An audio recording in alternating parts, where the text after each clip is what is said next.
Ay mga mamis, for today's vlog, gagawa tayo ng sapin-sapin. Nakulayan na din ang matagal namin gustong lutuin. Bago ka kasi makapag-umpisa nito, kailangan naka-ready muna talaga yung mga gagamitin. Ito nga pala ay gawa sa bigas at malagkit na ibinabad muna natin sa tubig. Yung mga pangkaraniwang kasi nating nakikitang sapin-sapin na pinapanood natin dito sa FB, kadalasan talagang ginagamit nila ay yung glutinous rice flour. Yung iba hinahaluan ng rice flour. Pero itong gagawin natin ay yung medyo sinauna. Ito talaga ay work of love. Kasi nga naman matrabaho siya talaga. Kaya naman ito, sinakto ko talaga na nandito si Papa Rex. Medyo matagal-tagal na nung huli ko nagamit tong gilingan, kaya ito inaayos-ayos pa namin. Nakailang trial and error kami dyan at ayan, nagugulat-gulat nga ako dahil natatakot ako kasi nung una namin tong tinry merong ground. Kaya ayan, medyo nagpapanik ako. O diba, mas okay nga naman kung gagamit ka na lang nung mga rice flour, glutinous flour. Kasi nga naman matrabaho. Paano pa pag wala kang gilingan, di pupunta ka pa ng palengke. Pero iba talaga ang lasa kapag giniling na malagkit at giniling na bigas ang gagamitin mo. Alam mo yun, kapag kinain mo, maaalala mo yung kabataan mo. Kahit yung kutsinta, giniling na bigas at giniling na malagkit din. Pagka nga nakakabili kami ngayon ng sapin-sapin, hinahanap namin yung mga ganitong lasa, yung pagka-authentic ba. Pag nagigiling ako, medyo pa konti-konti lang muna ang nilalagay ko. Saka medyo maluwag lang muna kapag unang giling para mabilis lang siyang lalabas. Kaya naman kapag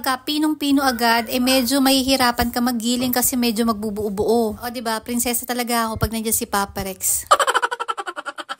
Dati ako lang talaga ang gumagawa niyan. Feeling ko nga ito ang dahilan kung bakit ako nabingi. Kasi nga naman sobrang lakas nito, napakaingay. Dati si mama kasi ang nagluluto at si papa naman ang nagigiling. At dahil naaawa ko sa kanila kapag ganun, talaga naman tinutulungan ko kapag magigiling ako na, magluluto ako na. Kasi naman kita ko talaga yung pagod nila, pero yung nagkakakanin sila tapos nag-iisda sila. Kaya ang ending, lahat ng mga niluluto ni mama alam ko. Yung pagluluto din niya ng puto na bigas, alam ko rin yun. Sobrang inaral ko talaga yun. Ito nga pala, pagkatapos ko siyang igiling, nilagyan ko na siya ng asukal. Pero kanina, nung ginigiling ko siya, may konting asukal siya.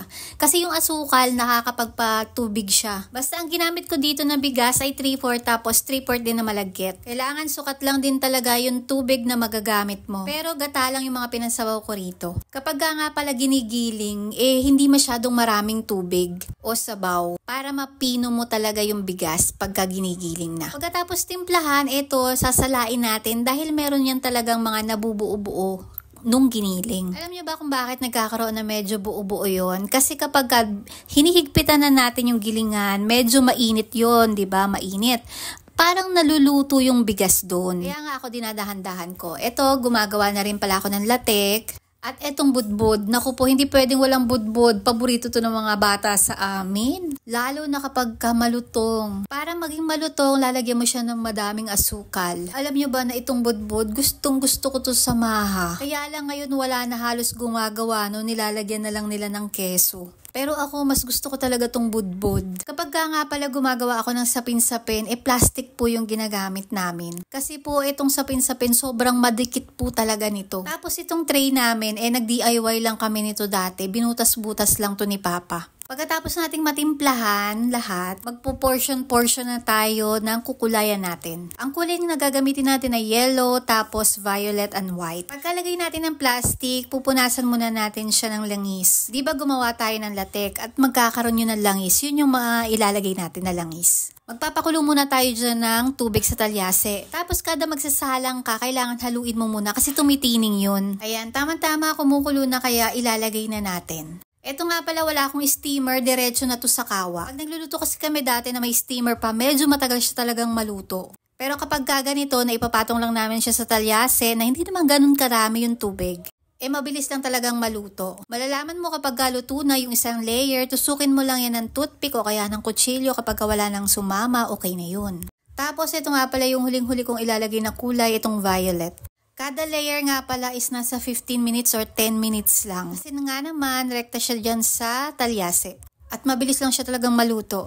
Kapag naman ito, last na, siguro mga 15 minutes, basta makikita mo naman pag okay na.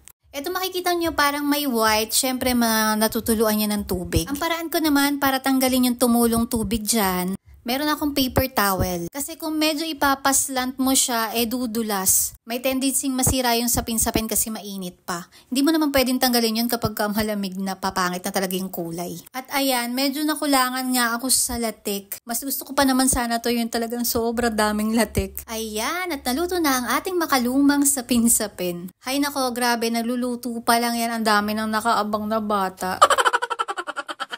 Yung sa dami ng anak namin na talaga namang paborito talaga itong mga niluluto ko, iniisip ko kung tutubo pa ba ako dito.